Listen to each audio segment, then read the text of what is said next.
Hello friends, Beauty's Bake and Cook চ্যানেলে আপনাদের সবাইকে স্বাগত জানাই।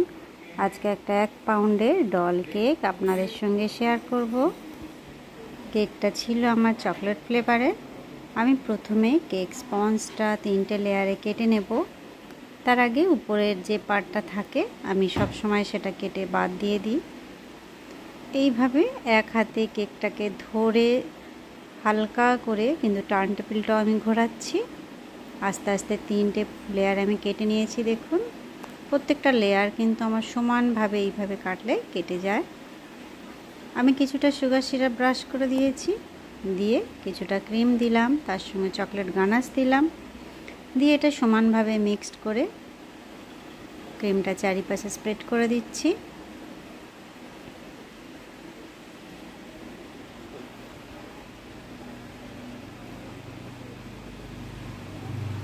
আমি এরপরে কিছুটা চকো চিপস দিয়ে দিচ্ছি। চকো চিপসটা প্রত্যেকবারেই আমি দেওয়ার চেষ্টা করি, কেননা চকো চিপসের জন্য কেকের টেস্ট অনেক বেশি ভালো লাগে। তবে যদি আপনাদের কাছে না থাকে সেক্ষেত্রে কিছুটা চকলেট কুচিয়ে এর উপরেও দিয়ে দিতে পারেন। টেস্ট কিন্তু সমানভাবে বজায় থাকবে। আমি এখানে সেকেন্ড লেয়ারের উপর একই প্রসেস ফলো করে ক্রিমটা স্প্রেড করে দিচ্ছি।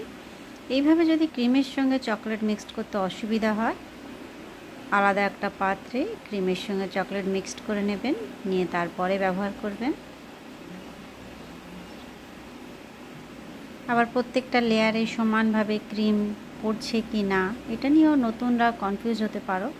সেক্ষেত্রে বলবো পাইপিং ব্যাগের সাহায্যে করলে সবথেকে ভালো হবে। প্রত্যেকটা লেয়ারে সমানভাবে ক্রিমটা থাকবে, কোনো অসুবিধা হবে না। আমি এটাকে ক্রাম কোট করব প্রথমে, তারপরে এরপর ফাইনাল লেয়ারটা দেব। এই কেকটা ছিল আমার ডল কেক উইদাউট মোল্ড।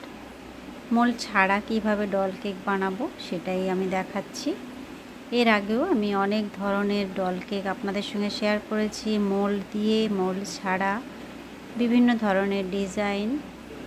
এই ডিজাইনটাও আমি আগে একবার বানিয়েছিলাম, কাস্টমারের সেটাই বেশি ভালো লেগেছে। একদম সেম টু সেম আমার কাছ থেকে সেটা চেয়েছে।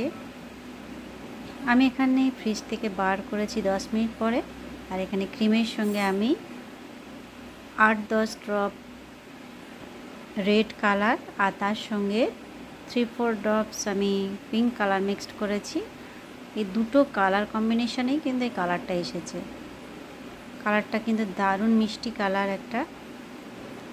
তবে ডিপেন্ড করছে আপনি কতটা ক্রিম নিচ্ছেন, সেই হিসাবে আপনাকে কালারটা মিক্সড করতে হবে। আমি একটা পরিমাণ মতো বুঝে গেছি যে এতটা পরিমাণে আমার এতটা কালার প্রয়োজন আছে। সেক্ষেত্রে আপনারা বারে বারে কালারটা অল্প অল্প করে দিয়ে মিক্সড করে করে দেখবেন যে প্রপার কালারটা এসেছে কি না। এইভাবে ট্রাই করতে হবে, তবেই বোঝা যাবে কোন কালারের সঙ্গে কোন কালারটা মিক্সড করলে অন্য কিছু পাবো। যাই হোক, এখানে আমি একটা ডল নিয়ে নিয়েছি। আমি প্রথমে ডলটা বসিয়ে তার বেসটা তৈরি করে নেব। আমি ডলের নিচের পার্টের যে ড্রেসটা সেটা কোথা থেকে শুরু করব সেটাই আগে আমি একটু হাইলাইট করে নিচ্ছি। এখানে একটা বেস তৈরি করছি। একদম ফ্ল্যাট জায়গায় ডিজাইনের থেকে জাস্ট একটু ক্রিম দিয়ে উঁচু করে নেবেন, তবেই দেখতে ভালো লাগবে এটা। এটা আমি R11 নজেল নিয়েছি নূরের। এটা কিন্তু কোনো ডিজাইন করছি না, জাস্ট এটা বেস তৈরি করছি, এর উপরে আমি ডিজাইনটা করব। ডলটা সরিয়ে নিচ্ছি, কেননা ডিজাইনটা আমি উপর সাইড থেকে করে আসব। এই উপর দিক থেকে করলে কি হয়, ড্রেসটা দেখতে বেশি ভালো লাগে। দেখুন, ডিজাইনটা বেশি সুন্দর লাগে। নিচের থেকে করলে আলাদা রকম লাগে, আবার উপর থেকে করলে অন্য রকম লাগে। যার যেটা সুবিধা হবে সেইভাবে করবেন।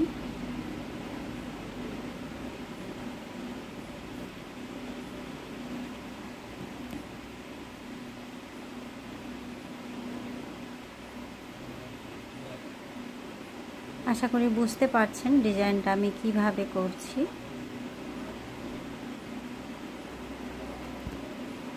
এইভাবে ডল কেকগুলো ডেকোরেশন করলে কোনো মোল্ড দরকার পড়ে না, কিছুটা আইডিয়া করে করতে হয়। অনেক সময় কি হয়, ডল কেকেরই ইচ্ছা বাচ্চারা বেশিরভাগ জায়গায় তাদের পছন্দের একটা ক্যারেক্টার হলো ডল, সেখানে যদি কেকের মধ্যে ডল দেওয়া হয় তারা বেশি খুশি হয়। কিন্তু আমরা যদি সেটা মোল্ডে 1 পাউন্ডের ডল কেক বানাই, খুবই ছোট লাগে, আর বিশেষ করে অসুবিধা হয় সেটা কেটে ভাগ করার সময়। এই জন্য এইভাবে ডল কেকগুলো দিলে কি হয়, বাচ্চারাও খুশি হলো আর সেটা সবার মধ্যে ভাগ করতেও সুবিধা হয়।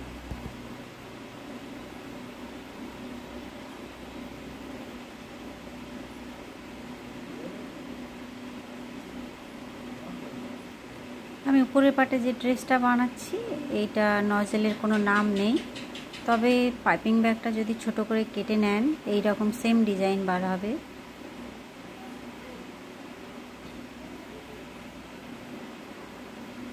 আমি ডলের গলায় হার বানাচ্ছি, এটা সাদা ক্রিম দিয়েই করছি। কানের দুল, হাতে চুড়িও বানাবো।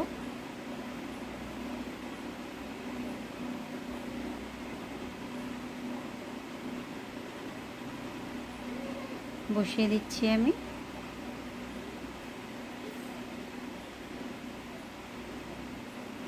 নিচে একটা বর্ডার করে নিচ্ছি।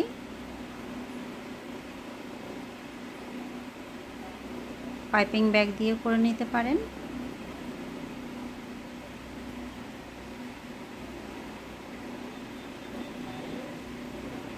বর্ডারটা প্রত্যেকটা কেকের দেখতে বেশি ভালো লাগে।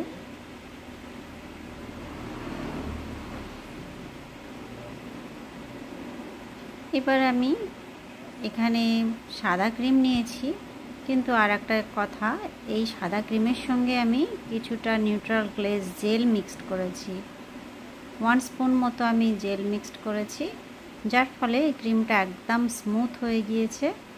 এইটা দিয়ে ডিজাইন করছি আমি, কেননা এই জায়গাটা যদি আমি শুধু ক্রিম নিতাম এত সুন্দরভাবে বার হতো না। দেখুন কত সুন্দরভাবে বার হচ্ছে স্মুথলি।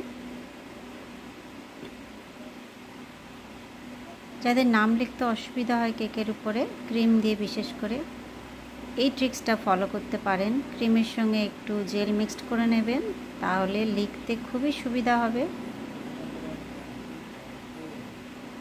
ব্যাস, এবার আমি নামটা লিখছি। এটা হচ্ছে আমি গানাশ দিয়ে লিখছি, কোনো নজেল এখানে নেই। তবে দেখবেন গানাশটা যেন একটু সফট অবস্থায় থাকে। আপনারা হয়তো দেখে ভাবছেন কি লিখেছি, এটা একটা বন্ধু আর এক বন্ধুকে সারপ্রাইজ দিচ্ছিল, তাই এই নামটাই লিখতে বলেছে, যার জন্য আমাকে এটাই লিখতে হলো। যাই হোক, আমি সাইডে ছোট ছোট করে কয়েকটা হার্ট বানিয়ে দিচ্ছি।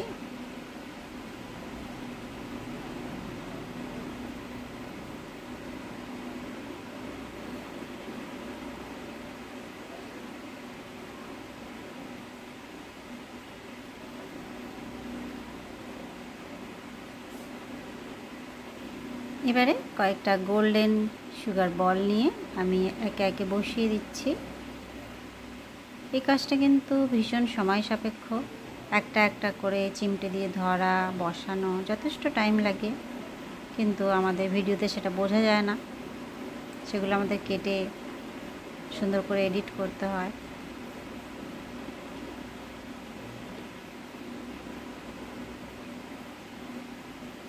দেখুন আমি ডলের গলায় একটা বসিয়ে দিলাম।